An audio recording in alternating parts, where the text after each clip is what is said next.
Shalom, salam sejahtera dalam kasih Tuhan Yesus Kristus. Kita bersyukur pada Tuhan karena kita boleh beribadah di rumah Tuhan pada tang hari ini. Terima kasih tim Praise and Worship yang sudah menolong hati kita menyembah, mengangkat hati kita memuji Tuhan. Saya juga terima kasih kepada Bu Lili dan teman-teman pengurus pemimpin gereja ini yang telah memberikan kesempatan pada saya mulai dari kemarin untuk menikmati persekutuan bersama-sama dengan saudara-saudara, menikmati hadirat Tuhan dalam ibadah mulai tadi pagi sampai hari ini, dan sekaligus sharing firman Tuhan bagi kita sekalian. Sore hari ini, sebelum saya berbicara lebih lanjut, apabila nanti dalam saya menyampaikan firman Tuhan ada kadang-kadang kata-kata yang kurang jelas, mohon supaya saudara memaklumi karena saya berada dalam masa proses pemulihan dari batuk dan pilek, dan saya harap ini tidak mengganggu apa-apa.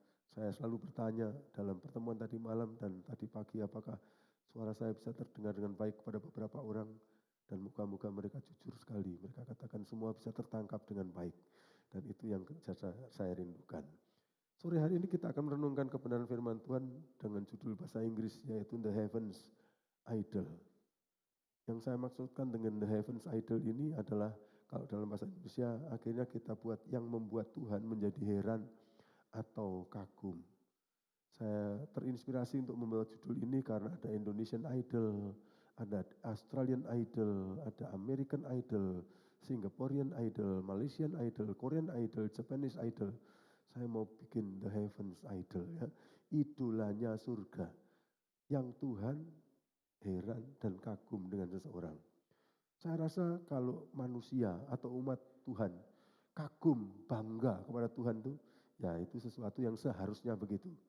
Agak kurang ajar kalau umat Tuhan bahkan melecehkan Tuhannya. Tapi kalau umat Tuhan bangga kepada Tuhannya, ya itu sesuatu yang wajar. Tapi saya kira akan sesuatu luar biasa. Kalau Tuhan mengatakan, aku bangga loh, aku kagum, aku bangga sekali dengan kamu anakku. Saya kalau boleh akan mengharapkan itu terjadi pada hidup saya, hidup keluarga saya. Tuhan bisa katakan, aku bangga, aku senang, aku kagum dengan kamu. Aku heran kok kamu bisa begitu. Nah, ini ada satu kisah cerita dalam Alkitab.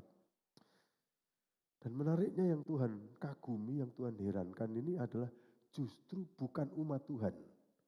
Pada waktu Tuhan Yesus Kristus ada di muka bumi ini, Tuhan pernah menunjukkan rasa herannya dengan satu orang.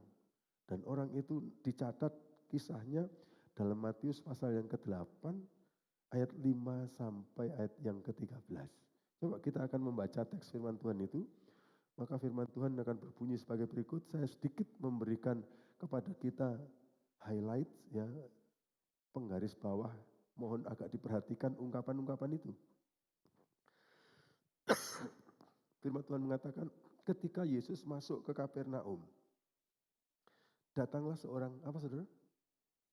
Perwira mendapatkan dia dan memohon kepada Yesus.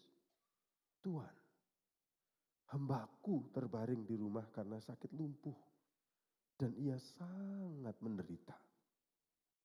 Yesus berkata kepada perwira itu, aku akan datang untuk menyembuhkannya. Next. Tetapi jawab perwira itu kepada Yesus, Tuhan, aku tidak layak menerima Tuhan di dalam rumahku. Katakan saja sepatah kata, maka hambaku itu akan sembuh.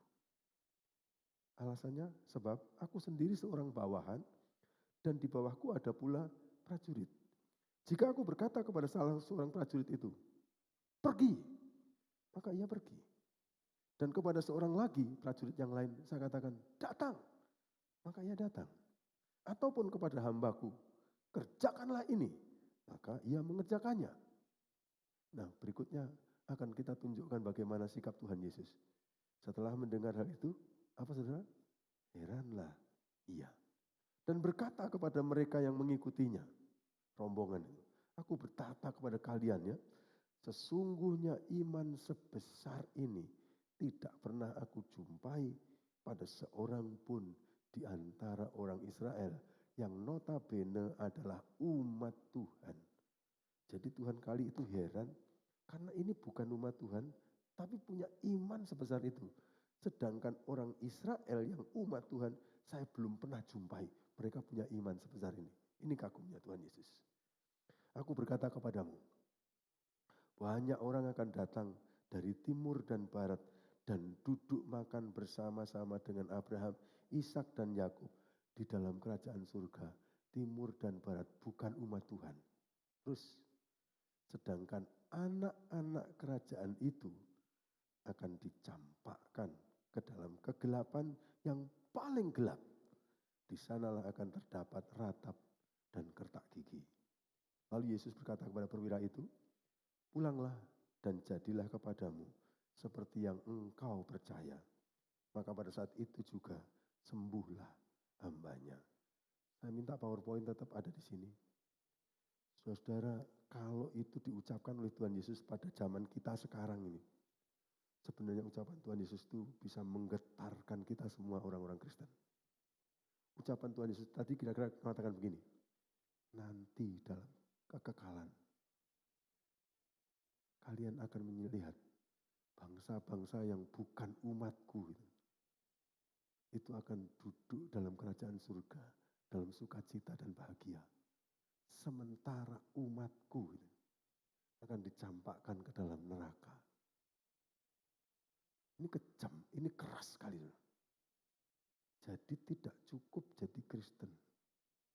Tidak cukup punya KTP ditulis agama Kristen. Jangan-jangan kita punya nasib seperti yang dikatakan Tuhan Yesus ini. Saya Kristen tapi saya masuk neraka. Ini kata-kata Tuhan Yesus. Sedangkan orang-orang yang bukan Kristen lalu akan ada di surga. Itu perlu kita pelajari.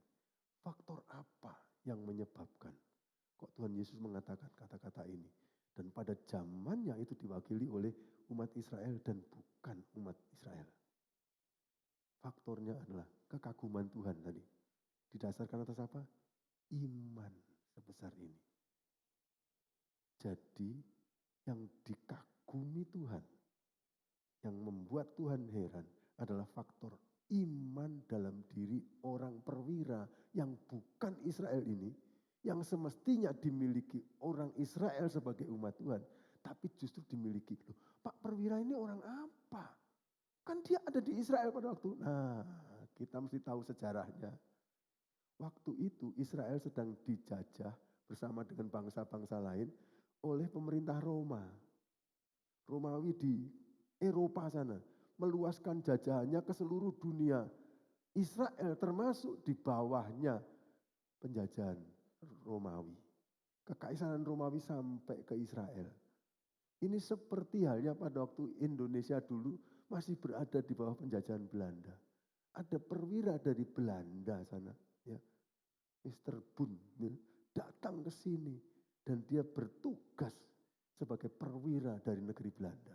Jadi mereka bukan orang Indonesia. Perwira ini bukan orang Israel. Roma pada abad pertama ketika Tuhan Yesus menjadi manusia adalah penyembah berhala. Roma sekarang pusat gereja Tuhan, terutama Katolik. Tapi zaman itu penyembah berhala, saudara. Menarik, perwira ini yang dibesarkan dalam bangsa penyembah berhala. Bisa-bisanya ketika ketemu Yesus, dia punya iman yang sejati. Sehingga faktor yang paling penting dalam diri manusia bukan apakah dia beragama Kristen atau bukan. Kalau begitu artinya. Bukan apakah dia punya KTP ditulis Kristen atau tidak. Tapi apakah dia memiliki iman yang sejati. Nah, berarti kita perlu mempelajari orang yang bukan umat Tuhan untuk kita pelajari. Menarik ini. Ini bukan umat Tuhan tapi jadi contoh bagi kita. Kita mesti lihat karena Tuhan Yesus kagumi, Tuhan Yesus banggakan orang ini. Kalau orang punya iman sejati itu kira-kira kalau begitu seperti apa sih Pak? Nah sebelum saya bicara mengenai apa sih artinya punya iman yang sejati, saya tertarik untuk mengajak saudara berbicara mengenai apa akibatnya kalau orang punya imannya sejati. Jadi kalau orang punya iman sejati, maka akibatnya akan membuahkan yang begini gitu. Ciri-cirinya kalau orang punya iman sejati itu akhirnya orang akan begini sifatnya. Jangan dibalik ya saudara. Kita ngejar itu supaya dapat iman sejati. Bukan. Iman sejati dulu, kalau kita betul-betul iman yang sejati, maka ukurannya kita akhirnya punya buah hidup seperti itu. Tuhan Yesus katakan dari buahnya kamu kenal pohonnya. Sekarang buahnya apa? Boleh diklik. Buah yang pertama dari orang yang punya iman yang sejati itu, dia akan menjadi orang yang rendah hati. Kalau kita miliki iman yang sejati, sebenarnya orang lain bisa menilai apakah kita punya iman yang sejati atau enggak. Yaitu apakah kita jadi orang yang rendah hati atau tidak. Loh Pak, di mana wujudnya? Orang ini adalah orang yang rendah hati. Kalau kita baca dalam teks Alkitab tadi, kita dapat tahu ketika dia mengatakan, Yesus tolong sembuhkan hambaku yang disakit. Sangat menderita dia, tolong sembuhkan. Tuhan Yesus katakan, oke, kalau gitu saya pergi ke rumahmu. Dia mengatakan, oh Tuhan minta ampun. Aku gak layak menerima engkau masuk dalam rumahku. Saudara mengherankan pernyataan ini. Karena siapa orang ini yang mengatakannya? Kata perwira di dalam teks firman Tuhan kita ini, sebenarnya pada waktu ditulis oleh Matius, itu dalam bahasa aslinya dulu, bahasa internasional pada waktu itu, yaitu bahasa Yunani itu, namanya adalah ekatontarkos. Diterjemahkan ke dalam bahasa Indonesia perwira. Nah, kita tahu di dalam militer itu jenjang perwira itu tinggi, banyak sekali rankingnya. Mulai dari letnan 2, ini kalau angkatan darat, letnan 1 terus sampai jenderal bintang 4 itu. Kalau di polisian sekarang dengan gelar-gelar kemarin ya, maka si Yosua itu apa pangkatnya? Brigadir, itu masih bintara itu. Di atasnya itu komisaris-komisaris. Nah itu adalah tingkatannya perwira. Nah kalau begitu si ekatontarkos ini perwira yang mana? Dikatakan kemungkinan adalah kalau dijajarkan dengan sekarang perwira menengah atau kalau bawah dia kapten. Kapten kan perwira rendah. Paling atas dari perwira rendah itu kapten. Letnan 2, letnan 1, kapten. Lalu perwira menengah itu isinya adalah mayor, letnan kolonel, lalu kolonel. Lalu perwira tinggi adalah jenderal 4 itu. Nah, kalau perwira menengah berarti orang ini pangkatnya sekitar mayor atau letnan kolonel. Nah, dulu pada waktu Pak Harto menjadi presiden negara kita, cukup banyak pejabat militer itu yang menjadi wali kota atau bupati. Biasanya yang menjadi wali kota atau bupati pada zaman itu adalah orang-orang yang pangkatnya letnan kolonel atau kolonel. Jadi perwira ini kira-kira setinggi itu pangkatnya. Kalau zaman Pak Harto kemarin dia itu bisa jadi wali kota gitu. Karena pangkatnya letnan kolonel, kalau enggak mayor gitu. Jadi level itu. Masa orang jadi wali kota rumahnya enggak layak untuk menerima Yesus. Ini adalah ungkapan yang terbalik. Karena apa? Rumahnya dia bagus loh. Rumahnya dia pasti tertata rapi. Mewah pasti. Pada zaman penjajahan lagi, dia adalah kaum penjajah. Jadi kita pasti tahu mewah. Faktor apa yang menyebabkan dia mengatakan aku enggak layak menerima engkau. Lalu yang dikatakan aku enggak layak, yang diberitahu itu Yesus. Lah Yesus itu siapa? Mohon maaf, saya pakai istilah agak kasar. Yesus itu gembel pada zamannya. Hidup di muka bumi. Kok bisa Pak? Ya, dia mengatakan begini kan. Burung di udara punya sarang. Serigala punya liang, punya rumah masing-masing. Tapi anak manusia tidak punya tempat untuk meletakkan kepala. Tempat untuk meletakkan kepala itu apa? Bantal. Jadi waktu Yesus Allah Putra menjelma jadi manusia, itu bantal aja enggak gablek saudara. Jadi kalau Bapak Ibu saudara di sini yang ikut ibadah ini masih punya bantal atau punya guling, saudara-saudara dan saya itu masih lebih kaya dari Tuhan Yesus. Jangan ngomong kalian melarat, masih lebih kaya daripada Tuhan Yesus. Nah si gembel, si kiri Yesus nih, kok bisa dikatakan aku enggak layak menerima engkau. oleh si perwira ini. Ini kan mestinya terbalik. Kalau Yesus mengatakan aku nggak layak menerima engkau karena aku gembel. Aku nggak punya bantal, nggak punya. Saya kadang-kadang kalau sudah ngomong bantal, guling nih, selalu teringat keadaan di Sati. Dulu ada mahasiswa datang dari Jakarta. Bukan hanya punya bantal, tapi punya bantal kesayangan. Sampai bantal sama gulingnya dibawa ke Jakarta. Dari Jakarta ke Sati. Supaya di asrama dia bisa pakai bantal itu. Tak tanyain kenapa nggak bisa pakai bantal dari sekolah, guling dari sekolah. Pak, kalau pakai bantalnya ini, dia akan lebih cepat tidur.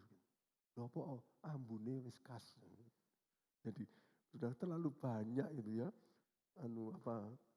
burung walet ya, masuk ke bantal dan gulingnya. Jadi saking kelangenannya dari sampai ke situ. Nah, Tuhan Yesus bantal saja nggak punya, melaratnya minta ampun. Jadi mestinya ngomong nggak layak Yesus kepada perwira ini. Tapi si perwira ini ngomong, aku nggak layak menerima engkau di dalam rumahku. Pak, mungkin itu cuma dibuat-buat aja. Kalau kita ingin tahu lebih jelas lagi, mari coba kita lihat perbandingannya di dalam kitab Injil Lukas ada cerita ini. Lukas pasal 7 ayat 1 sampai 2. Di situ diceritakan oleh Lukas. Dan waktu Lukas menceritakan agak menarik karena dia menambahkan satu fakta lain mengenai orang itu. Coba klik yang berikutnya. Di Lukas 7 ayat 1-2 tentang cerita yang sama ini Lukas mengatakan gini. Setelah Yesus selesai berbicara di depan orang banyak, masuklah ia ke Kapernaum. Di situ ada seorang perwira sama ya, Katon Tarkos yang mempunyai seorang apa saudara? Hamba, coba saudara baca, yang sangat dihargainya. Hamba itu sedang sakit keras dan hampir mati. Saudara-saudara yang ada di dalam ibadah ini, semua percaya bahwa tulisan ini adalah firman Tuhan. Firman Tuhan berarti nggak berbohong. Dan buat saya lebih menarik lagi, yang nulis begini ini Lukas. Lukas itu dokter. Kita tahu dokter sepanjang zaman itu pada umumnya pinter. Orang masuk ke kedokteran itu agak sulit karena dia akan ngurusi nyawa manusia. Jadi mesti dipilih yang pinter supaya jangan salah menangani manusia. Jadi dokter Lukas ini pasti dia pinter. Kalau dia ngomong itu dia selalu ngomongnya dibuat persis jangan sampai salah. Perhatikan baik-baik saudara. Kalau saudara membaca kisah para rasul, Lukas nggak pernah ngomong begini. Yang ada di loteng Yerusalem menunggu datangnya Roh Kudus itu jumlahnya 120 orang. Dia nggak pernah ngomong. Masa Pak? Itu 120 orang kok? Enggak. Lukas ngomong gini. Yang ada di loteng Yerusalem itu kira-kira 120 orang. Ada kira-kira. Karena orang pinter tidak gampang untuk mengatakan 120 orang tepat. Karena dia tidak saksi mata. Waktu itu dia belum jadi Kristen. Dia cuma dengar cerita. Dan orang yang ngasih cerita gak pernah bisa memberitahu jumlah tepatnya berapa. Dia katakan kira-kira. Lalu kemudian jemaat yang kira-kira jumlahnya 120 orang ini, lalu kemudian ditambahkan setelah khotbah Petrus berapa? Kita bisa ngomong 3.000 kurang tepat. Lukas ngomong kira-kira 3.000. Lalu nanti ada angka lagi tambahan. Kira-kira tambah menjadi 5.000. Perhatikan baik-baik teks Alkitab. Lukas kalau mau ngomong tuh hati-hati jangan sampai yang ditulisnya ini tidak menggambarkan apa keadaan sesungguhnya. Sehingga waktu dia menulis kitab Injil Lukas nih, pasti dia sudah mencari tahu fakta yang sebenarnya. Dan ternyata perwira ini mempunyai seorang hamba yang sangat dihormati. Babune itu sangat dihormati. Orang ini rendah hati. Dia mayor, dia letnan kolonel. Tapi bukan saja atasannya para jenderal yang dihormati. Termasuk bawahannya dihormati. Mohon maaf, babunya sangat dihormati.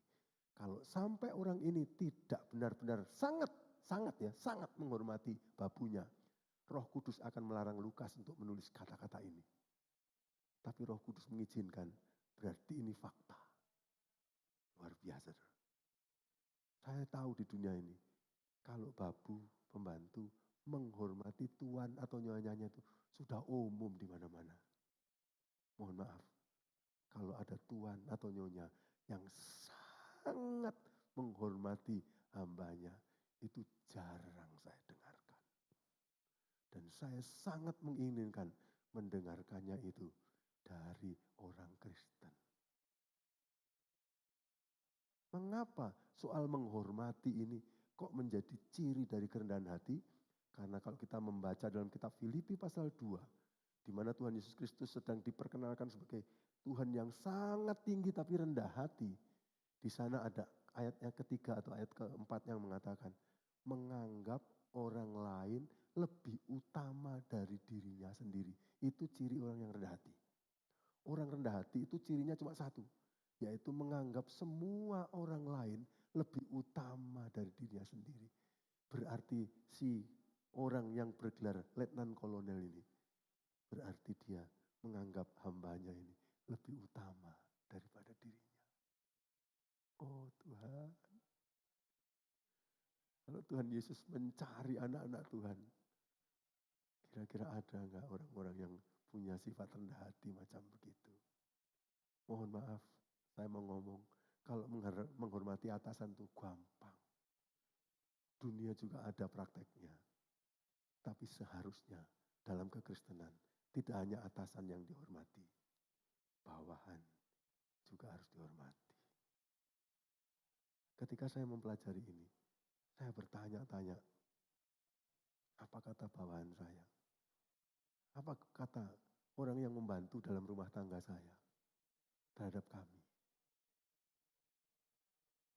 Saya bersyukur, saudara. Pada waktu kami baru menikah dengan Bu Esther dulu, akhirnya kami perlu orang yang membantu di rumah tangga.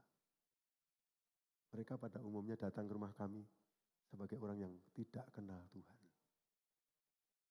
Dan kami mau menjadi orang yang hidup sesuai dengan firman Tuhan. Belajar saja, belajar, coba belajar menerapkan firman terus. Oh Tuhan baik. Yang membantu di rumah tangga kami itu gak pernah lama. Jadi saya pikir kami ini adalah orang yang dibantu yang tidak baik. Mereka kok selalu 2 tahun, 3 tahun, udah pulang. Tapi saya memberitahukan, alasan pulangnya semuanya oleh karena faktor kemendesakan dalam rumahnya. Dan yang menarik, dari mereka yang membantu kami ini, beberapa di antara mereka, jumlahnya lebih banyak daripada yang tidak. Sesudah mereka pulang, mereka akan jadi anak Tuhan. Satu di antara yang saya bisa ceritakan. Satu yang pada waktu anak saya pertama lahir. Dia berasal dari kampung di Blitar. Lalu dia membantu kami. Dia belum percaya pada Tuhan. Pada waktu kami, kemudian ya kami biasa, hidup biasa di rumah. Terbuka hidup kami bagi siapapun. Silahkan diamati gitu, boleh bilang. Lalu kita juga bercakap-cakap dengan mereka sebagaimana biasa. Singkat cerita, dia tertarik dengan kekristenan. Lalu satu kali dia mengatakan kepada Bu Esther, Bu, apa saya ini boleh ikut nyanyi-nyanyi itu di chapelnya Sati ini. Kan di chapelnya Sati atau ruang ibadah Sati selalu ada ibadah. Kalau pagi biasanya ada, lalu Kamis sore gitu. Kadang-kadang Minggu ada. Loh, apa kamu? Saya senang mendengar nyanyian-nyanyian. Nah, akhirnya kita katakan, oke, minggu depan kamu mulai ikut. Pada waktu dia minggu depannya mau ikut, sepupunya datang ke kampus untuk membantu keluarga dosen yang lain. Dan waktu begitu loh, oh Bu, nggak jadi Bu. Loh apa? Nah, ada sepupu saya di situ. Kenapa nggak jadi? Kenapa sepupu saya? Ya, kami kan berasal dari keluarga yang bukan anak Tuhan. Nanti kalau sepupu saya tahu, dilaporkan ke sana, bisa kebakaran. Bu. Oh oke, nggak apa-apa. Ya sudah, nanti kita lihat waktunya. Wah saya sedih, sudah gini, mundur lagi. Terus akhirnya satu kali mereka suka ngobrol-ngobrol kalau sudah pekerjaan rumah selesai. Pas mereka ngobrol itu, biasanya jamnya pas di chapel itu ada ibadah pagi. Nanti setelah proses kira-kira beberapa minggu, si sepupunya ini sama dia ngobrol-ngobrol. Tahu-tahu sama-sama hampir sama waktunya untuk nyeletuk. Mengatakan, saya sangat tertarik dengan nyanyian-nyanyian ibadah itu. Dua-duanya. Oh, diam-diam kok sama-sama tertarik. Dan mau ngomong takut.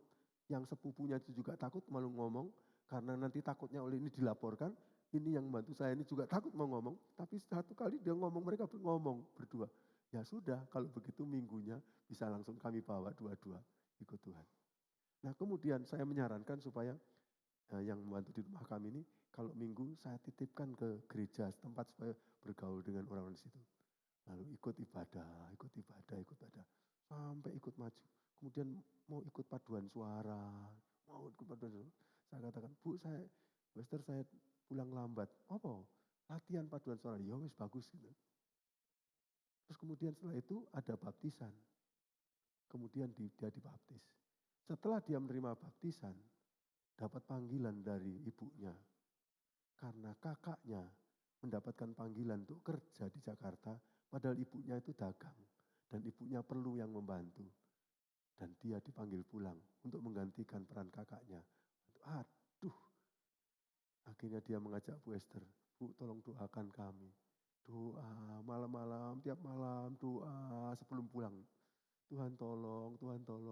Kita katakan gak usah revolusioner, tenang-tenang saja. Kalau memang di sana nanti gak mungkin ya kamu doa sendiri di rumah.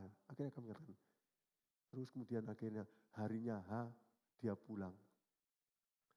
Dia pulang ke tempat itu. Pas di tempatnya itu baru saja ada pembukaan perintisan gereja sidang jemaat Allah di kampungnya. Lalu kemudian dia pulang dan dia mencari selahnya untuk bicara sama ibunya. Untuk mengatakan, saya mau gabung itu. Tapi nggak ada selahnya. Lalu satu kali ibunya menanyai dia, saya lihat kamu ini sekarang hidupnya kok beda ya. Sikap-sikapmu kok beda dari dulu waktu kamu mulai kerja itu sama Bu Esther. Sekarang kamu kok jadi baik seperti itu. Kena opo? Nah, ketika ditanyain begitu, mau nggak mau dia ngomong, Bu, mau jujur nggak? Gitu. Dan dia mulai cerita.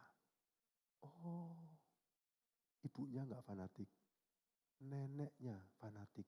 Makanya anak ini menyebut neneknya mak lampir. Ya, karena sangat fanatik dan kejam kepada cucu-cucunya ya. Tapi mereka takut tadi. Ibunya nggak fanatik. Lalu kemudian ibunya. Beberapa waktu kemudian seperti ibunya merenung gitu. Dan kemudian ibunya mengatakan, ini ndak kene ono gereja anyar. Dan ternyata itu sebenarnya adalah di kampung kakak kandung saya yang pertama. Lalu kemudian akhirnya dia diizinkan oleh ibunya dan bapaknya untuk gabung ke situ. Kalau memang kamu jadi baik gara-gara itu, mengapa tidak kamu teruskan? Lama-lama adiknya dibawa. Dalam kurun waktu 6 bulan, semua adiknya sudah dibawa. Nanti dalam kurun waktu 1,5 tahun, ibunya sudah ikut. Dan keluarga itu jadi anak Tuhan. Kesukacitaan saya luar biasa. Tuhan hidup keluarga saya. Katanya Tuhan disuruh jadi terang dan garam. Jadikan kami terang dan garam. Pembantu kami sering berganti karena hal-hal seperti ini. Kemendesakan kebutuhan di kampung. Tapi saya bersyukur gara-gara begitu. Akhirnya jumlahnya yang kenal dengan Tuhan. Tidak hanya satu, tapi lebih dari satu. Saudara, kita mesti menghormati siapapun sejauh dia manusia. Karena Tuhan menghargai setiap manusia dengan harga yang sangat mahal. Berapa harganya? Kalau dunia ini dijual dan ada seorang konglomerat yang sanggup membelinya dan uang itu diserahkan kepada Tuhan, digantikan dengan satu nyawa.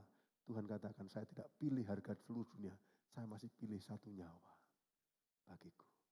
Setiap manusia, derajatnya apapun, bagi Tuhan itu sangat berharga. Moga-moga kita sekarang bisa menghargai siapapun orang lain. Itu tanda kerendahan hati. Saya bersyukur pada Tuhan dalam pertumbuhan rohani saya. Saya tidak mempelajari kerendahan hati hanya dari teori. Tapi saya melihat praktek. Gembala saya di Malang, orang yang rendah hati. Mana wujudnya? Dia selalu kalau ketemu dengan orang, Selalu beliau lebih dulu menyapa orang lain. Itu luar biasa buat saya. Bahkan anak-anak kecil-kecil, remaja itu, mesti duluan beliau menyapa. Datang ke Sati, mahasiswa Sati, kalah lebih dulu beliau menyapa. Beliau selalu menganggap yang lain perlu dihormati, perlu dihormati. Saya sungguh kagum dengan beliau. Lalu kemudian kalau misalnya beliau pas ada apa, selalu dia menghormati. Lalu kemudian saya punya tugas di Sati mengajar.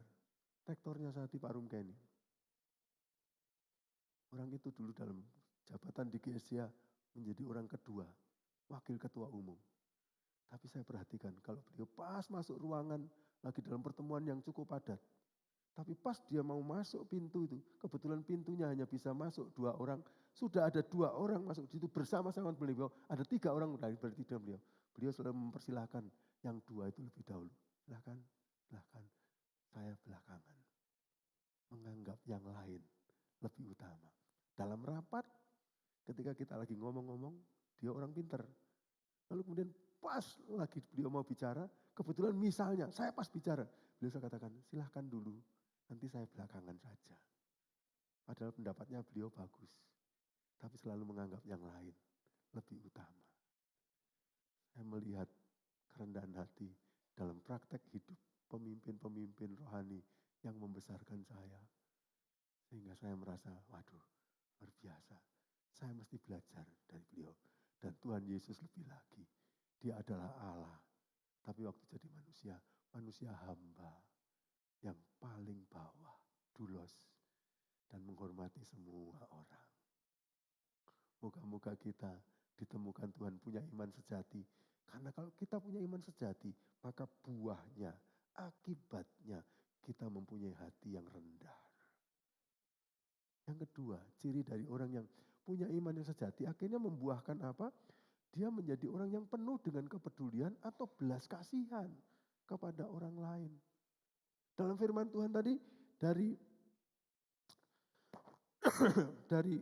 Matius pasal yang ke-8 ayat yang ke-6 dikatakan Tuhan, hambaku terbaring di rumah karena sakit lumpuh dan ia sangat menderita. Saya rasanya sangat yakin bahwa orang itu mengungkapkannya pada Tuhan seperti gaya saya tadi. Dia sangat menderita. Karena orang ini adalah orang yang dipenuhi dengan belas kasihan. Sehingga dia ungkapkan kata-kata penderitaan bawahannya itu. Sangat menderita. Nah, kepedulian atau belas kasihan itu adalah satu sifat keluhuran dalam diri manusia yang biasanya menyebabkan manusia itu menunjukkan perhatiannya kepada orang lintas batas.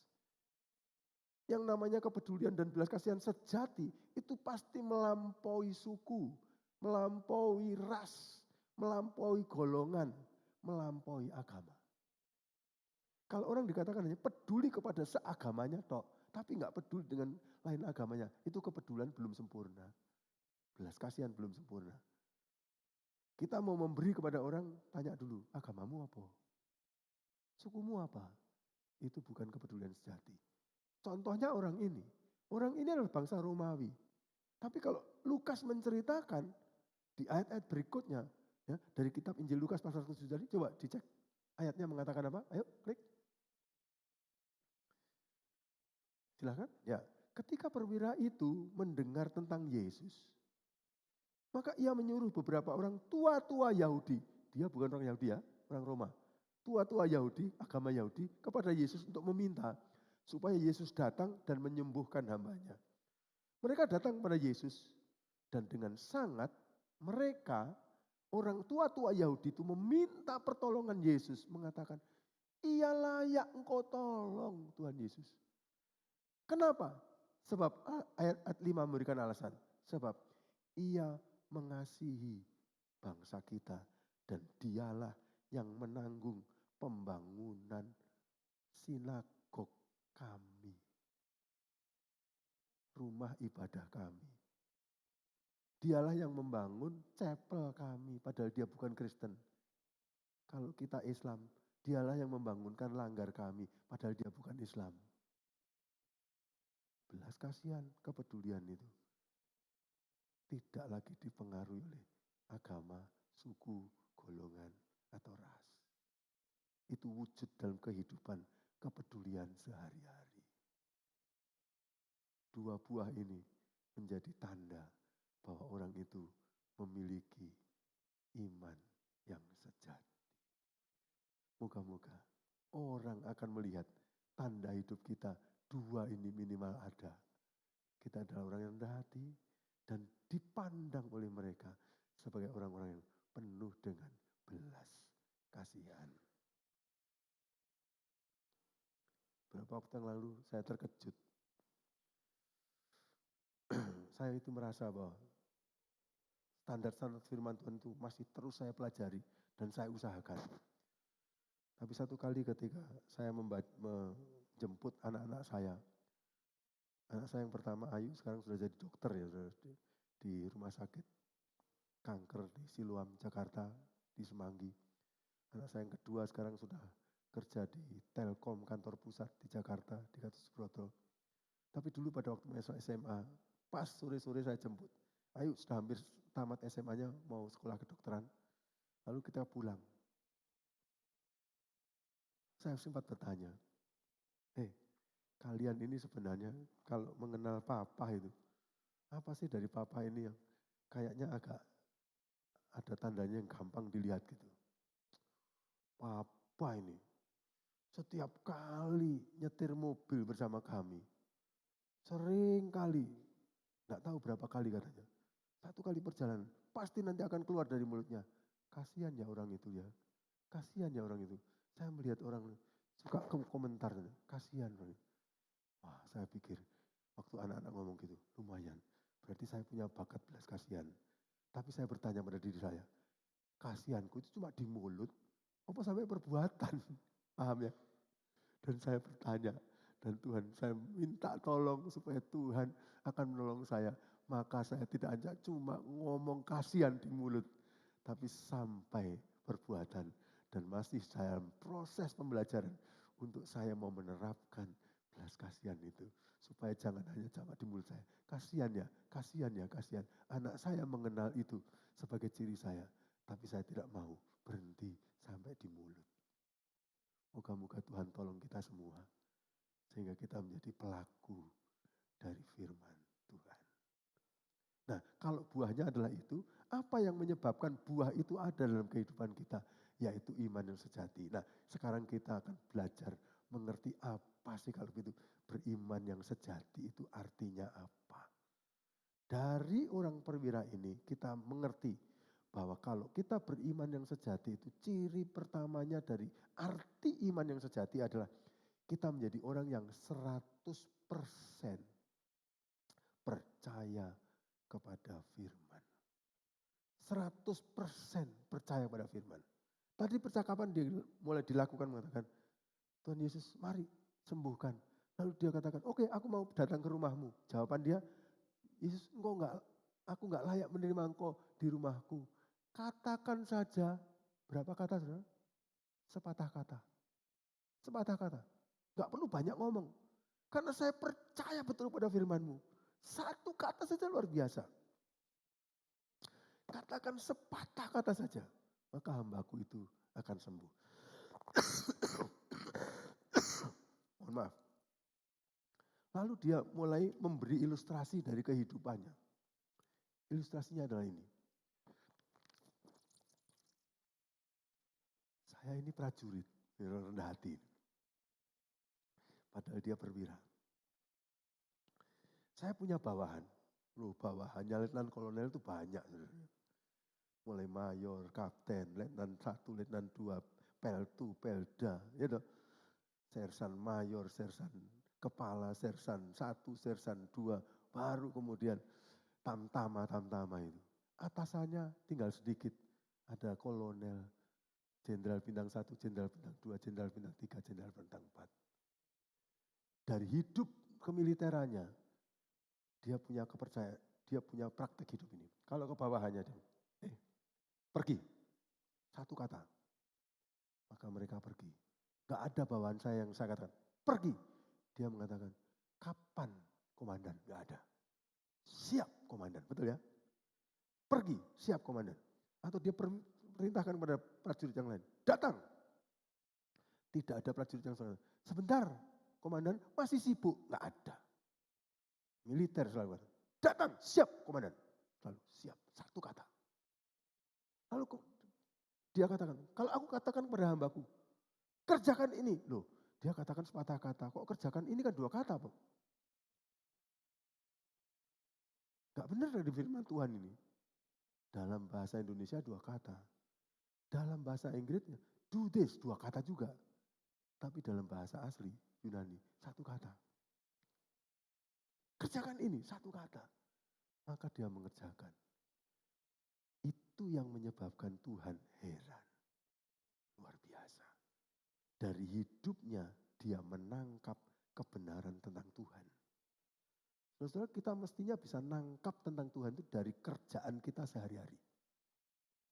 Dari pekerjaan kita sehari-hari, profesi kita itu tangkaplah Tuhan itu siapa. Dengan iman yang benar. Nah, perwira ini menangkap seperti itu. Atasan saya kalau memerintahkan saya, nggak pernah saya akan kata, besok ya komandan, besok ya jenderal, nggak ada. Siap jenderal. Artinya dia ngomong, dia menempatkan Yesus dalam posisi jenderalnya para jenderal. Sehingga sakit penyakit ini dianggap pangkatnya kopral atau letnan 2. Sehingga kalau jenderal ngomong, pergi, penyakit akan pergi. 1 kata saja, karena ini jenderalnya, para jenderal. Berkat, misalnya, datang, berkat akan datang. Karena ini jenderalnya para jenderal. Saudara-saudara nanti kalau pulang ke rumah, mohon maaf, saya kasih PR ya. Coba baca dalam sekitar Matius pasal 8, pasal 9. Ceritanya ada beberapa. Di mana ada kejadian-kejadian, di mana Yesus hanya berkata 1 kata, lalu akhirnya jadi. Semuanya tunduk. Yesus bersama-sama dengan muridnya sedang ada di danau. Dan ada angin badai, ada ombak. Lalu Yesus katakan, diam 1 kata. Alam semesta tunduk kepadanya. Karena ini jenderalnya para jenderal. Semua yang lain kopral. Ada orang dirasuk setan. Lihat nanti di dalam ceritanya yang diceritakan Matius. Dirasuk setan. Lalu kemudian Tuhan Yesus katakan, pergi. Setannya langsung pergi. Karena ini jenderalnya para jenderal. Jadi bagi si perwira ini, Yesus ini firman-Nya luar biasa. 100% saya percayai. Tinggal Yesus katakan 1 kata. Saudara sekarang sudah tahu, kira-kira diharapkan Yesus katakan apa? 1 kata. Sembuh. Itu yang diharapkan. Kalau kita ini kadang-kadang ngomong banyak, apalagi saya malam ini ngomongnya banyak. Tapi gak jadi-jadi ya. Gak selesai-selesai. Yesus coba ngomong 1 kata akan jadi. Jadilah terang, 1 kata. Jadi. Tuhan itu luar biasa. Apakah kita adalah orang yang mempercayai firman Tuhan? Atau peragu terhadap firman Tuhan? Atau orang yang tidak mau percaya kepada firman Tuhan? Kalau kita orang yang beriman sejati, tidak perlu agamanya adalah Kristen. Tapi orang itu seperti perwira ini bukan umat Tuhan. Tapi percaya 100% kepada firman Yesus. Itu adalah ciri iman yang sejati. Mari kita percaya 100% kepada firman. Itu menunjukkan bahwa kita punya iman yang sejati. Sesudah percaya pada firman, yang kedua arti dari iman yang sejati adalah 100% mempercayakan diri kita kepada Tuhan. Itu adalah iman yang sejati. Percaya bahwa firman itu ya dan amin, lalu mempercayakan diri kita 100% kepada Tuhan. Tidak kepada yang lain. Itu berarti kita punya iman yang sejati. Perwira ini ketika ditawari macam-macam solusi untuk dia terima. Yesus tidak perlu repot-repot. Engkau gak perlu datang. Katakan sepatah kata saja. Saya percayakan hambaku kepada engkau. Bukan kepada saya. Hambaku akan sembuh. Faktanya apa? ketika Yesus mengucapkan kata ini, hambamu sembuh. Dia pulang, lalu dia mendapati hambanya sembuh. Dia tanya kepada keluarganya, jam berapa sembuh? Tadi, waktu kira-kira Yesus mengatakan, hambamu sudah sembuh. Ternyata sama-sama sembuhnya terjadi. Dia sudah mempercayakan hambanya dan dirinya 100% pada Yesus. Sehingga cespleng hari itu juga, jam itu juga terjadi. Apakah kita adalah orang-orang yang mempercayakan diri kita sepenuhnya kepada Tuhan? Untuk mengilustrasikan ini, izinkan saya cerita dari salah satu buku yang saya baca. Khotbah dari salah seorang hamba Tuhan di Indonesia ini, penginjil yang terkenal. Andai kata saya sebut namanya sudah kenal, tapi saya tidak mau sebut sore ini. Tapi beliau sangat terkenal. Dipakai Tuhan dengan luar biasa. Beliau dulu dari seberang kepercayaan. Lalu kemudian melayani Tuhan, mengadakan KKR waktu itu di mana-mana. Orang macam-macam. Persoalannya ditolong oleh Tuhan. Orang ini karena berubah kepercayaannya pada Tuhan juga pernah masuk ke penjara dan sebagainya. Tapi dipakai Tuhan luar biasa. Sampai akhirnya dia terkenal, lalu dia dipakai Tuhan sampai di luar negeri untuk mengadakan KKR. Satu kali dia diundang di Thailand. Dan diadakan KKR di sana dengan jadwal yang sangat padat. Padat sekali. Tapi kemudian ada hari libur di tengah-tengah jadwal yang padat itu. Dan panitia memutuskan justru hari libur itu sudah tidak diadakan KKR. Tapi hari-hari lain. Karena itu hari libur. Maka panitia kemudian mengajak hamba Tuhan ini untuk rekreasi. Nah, di Thailand, rekreasi yang paling terkenal ya, pergi ke tempat pertunjukan gajah-gajah Thailand yang pintar-pintar itu pasti. Kalau kita diajak sana tur pasti ke situlah yang paling difavoriti ya. Beberapa waktu lalu saya dan Bu Esther juga ada konferensi di Thailand, lihat lagi pertunjukan gajah-gajah Thailand. Lalu mulai dia diajak ke sana dan ratusan turis-turis luar negeri datang semua. Lalu mulailah ditunjukkan gajah-gajah itu.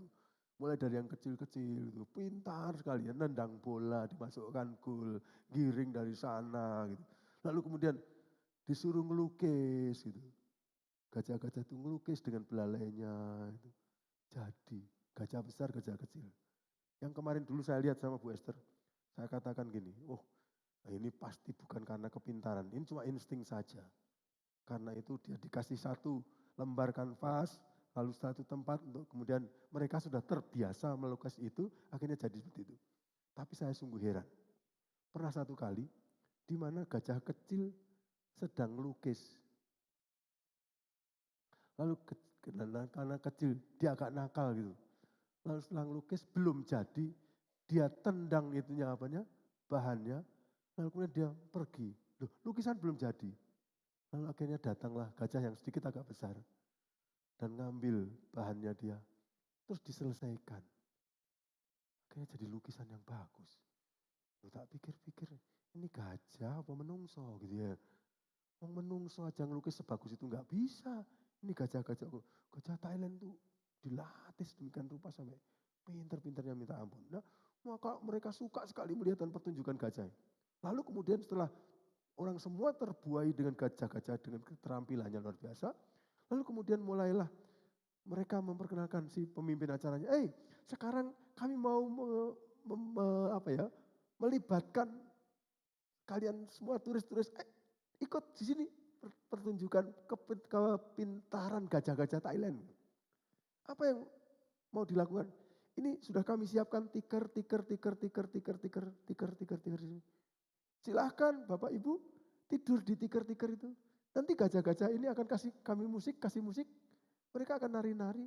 Dan kami jamin tidak ada gajah yang akan nyenggol tubuh kita. Mula-mula agak takut-takut. Tapi karena pemimpin acara pinter, maka akhirnya mereka terdorong. Mulai berani. Sampai seluruh tikar terpenuhi. Mulai gajah yang kecil disuruh nari-nari. Musiknya dimainkan. Lalu mulai yang besar, lebih besar. Lalu gajah terbesar kedua, mulai nari-nari. Lalu gajah terbesar kedua itu mulai mengganggu mereka. Kadang-kadang kakinya yang kayak abuh itu, Kaki gajah ya enggak abu ya, tapi memang besar.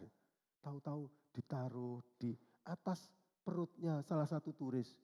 Padahal jaraknya masih 20 cm. Tapi turisnya takut kan. Ya mesti tuh ya saya. Kan pikirannya, masuk aku yang Thailand, setor nyowo ya kan. Lalu akhirnya waktu masih 20 cm langsung lari. Lalu dia mulai mengganggu yang lain. Ditaruh di depan mukanya. Waduh takut. Akhirnya yang lain masih belum dapat cobaan dari gajah ini sudah lari semua. Loh, pemimpin acaranya, gimana sih kok semua lari? Siapa yang pernah disentuh seperti janji saya? Gak ada. Jangan takut, gak akan nyentuh kalian.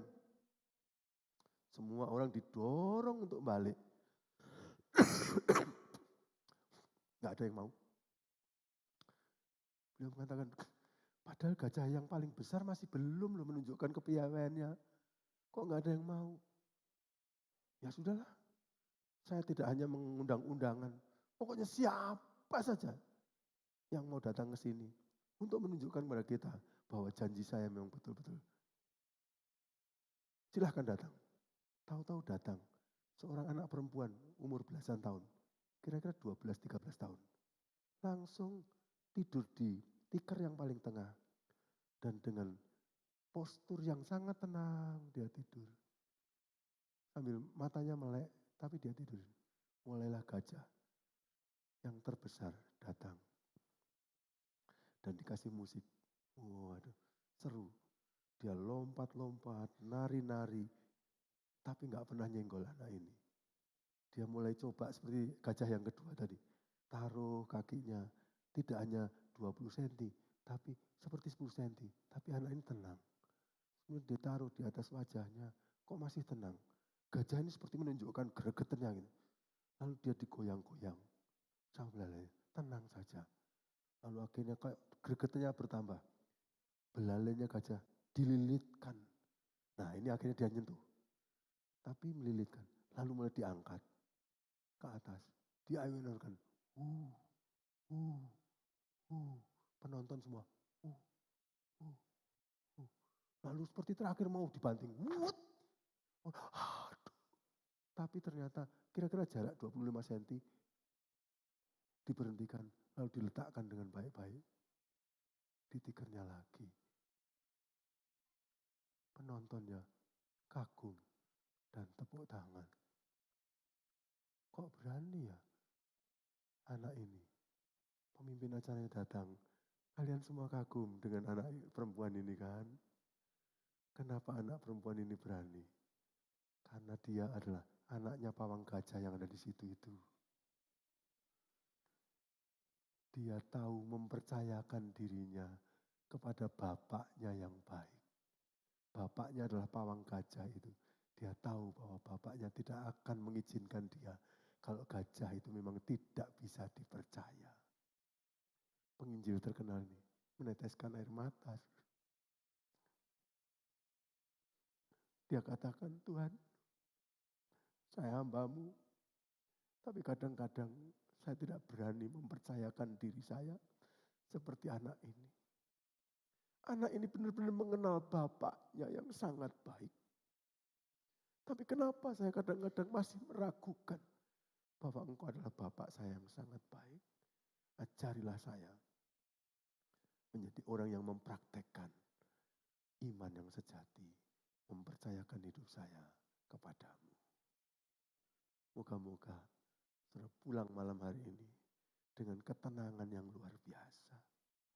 Karena kalau kita mempercayakan diri kita, keturunan kita kepadanya, dia adalah Bapa yang baik. Dia jauh lebih baik daripada pawang gajah tadi. Dia lebih berkuasa dari pawang gajah itu. Dan kepadanya kita bisa mempercayakan diri kita. Mari kita tanggapi firman ini sambil berdiri bersama-sama.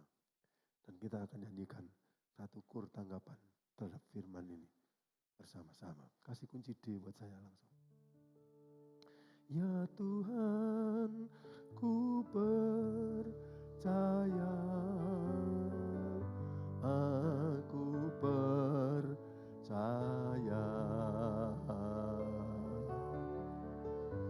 Lewati lembah air mata,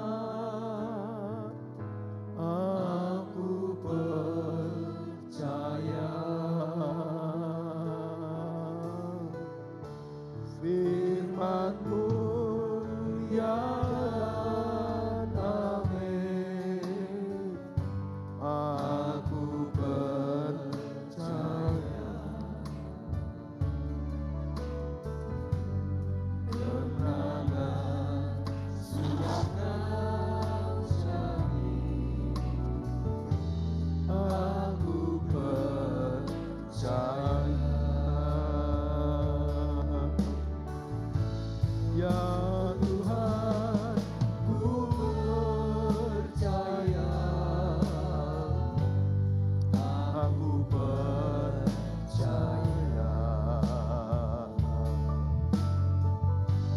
Lewati lembah air mata,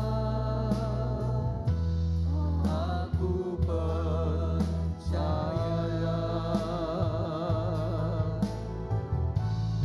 Firman-Mu ya dan amin, aku percaya. Kemenangan sudah Kau jamin, aku percaya. Saya harap ketika saya menguraikan firman Tuhan tadi, Tuhan sendiri berbicara kepada hati masing-masing saudara. Saya telah mendengar Tuhan berbicara kepada saya melalui firman ini. Sehingga dengan demikian kalau ada di antara kita yang mungkin meneliti hidup kita dan menemukan Tuhan, saya ternyata masih belum beriman sejati kepadamu. Tolonglah saya ya Tuhan, supaya saya benar-benar menjadi anak-Mu yang punya iman yang sejati kepada Engkau. Jangan sampai saya berpredikat jadi orang Kristen, anak-anak Allah, tapi sesungguhnya saya tidak mempunyai iman yang sejati. Atau ada di antara saudara-saudara yang sedang merindukan Tuhan, mau katakan satu patah kata untuk persoalan hidupmu. Dan mulai hari ini saudara akan belajar untuk mengatakan, saya mau percaya. Engkau tidak perlu berkata banyak Tuhan, cukup katakan satu patah kata untuk persoalan hidupku. Dan saya percaya itu akan jadi untuk kemuliaan-Mu dan kebaikan kami. Kalau saudara-saudara ada yang ingin mengungkapkan ungkapan-ungkapan seperti itu tadi kepada Tuhan, menyanyilah lagu ini sambil mengangkat tangan. Tanda keseriusan kita kepadanya, kita sungguh-sungguh percaya kepada Dia. Firman-Mu ya dan amin, dan aku percaya. Nyanyikan sambil mengangkat tangan di hadapan Tuhan. Haleluya. Ya Tuhan, ku percaya, aku percaya.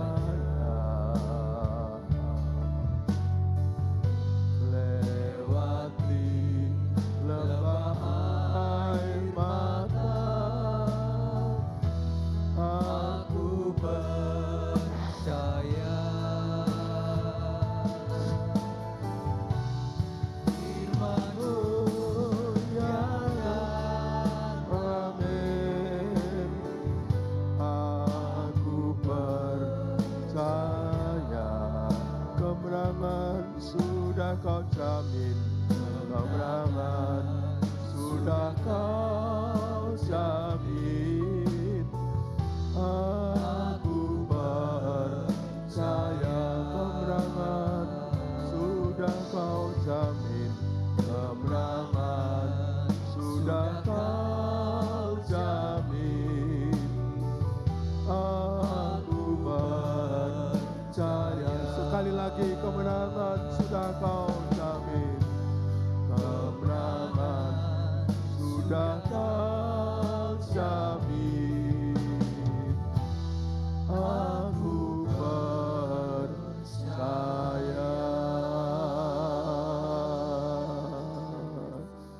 Amin Tuhan, amin, amin. Hamba-Mu merasa kagum. Ada begitu banyak kami anak-anak-Mu yang datang dalam ibadah ini mengangkat tangan kepada-Mu. Tuhan, Engkau adalah setia yang dan adil. Tiap kali kami datang kepada-Mu, tidak Kau tolak permohonan kami. Kalau ada di antara kami yang merasa bahwa di hari-hari yang silam, kami tidak terlalu percaya kepada firman-Mu. Kami tidak terlalu mempercayakan diri kami kepada-Mu. Tuhan, tolong kami, ampuni sikap-sikap kami itu. Tapi mulai hari ini tolonglah kami supaya kami betul-betul percaya 100% kepada firman-Mu ya Tuhan. Dan kami mempercayakan diri kami kepada-Mu. karena Engkau Bapa yang baik. Ampuni kami, dan kami percaya Engkau mau mengampuni kami. Tadi ada sebagian dari saudara-saudara kami yang mengangkat tangan, yang sedang membutuhkan satu patah kata dari Tuhan. Sore hari ini Tuhan, kami berdoa kepadamu, ucapkan satu patah kata firman-Mu itu. Dan kami mau pegang satu patah kata itu dengan mempercayai bahwa itu akan jadi bagi kehidupan kami. Kami akan pulang dengan membawa iman yang sejati ini. Dan nama Tuhan akan dikuduskan, dimuliakan. Hamba-Mu telah melakukan apa yang hamba-Mu bisa lakukan. Hamba memohon Roh Kudus untuk melakukan tindakan-tindakan seterusnya untuk kebaikan putra-putri-Mu. Hamba hanya serahkan segala hormat kemuliaan kepada Tuhan saja karena Engkau yang patut menerimanya. Dan hamba berdoa dalam nama Tuhan Yesus Kristus, Gembala Agung kami telah menaikkan doa-doa kami ini. Kalau saudara setuju dengan doa ini, sama-sama kita katakan amin. Silakan duduk kembali dan terima kasih. Amin.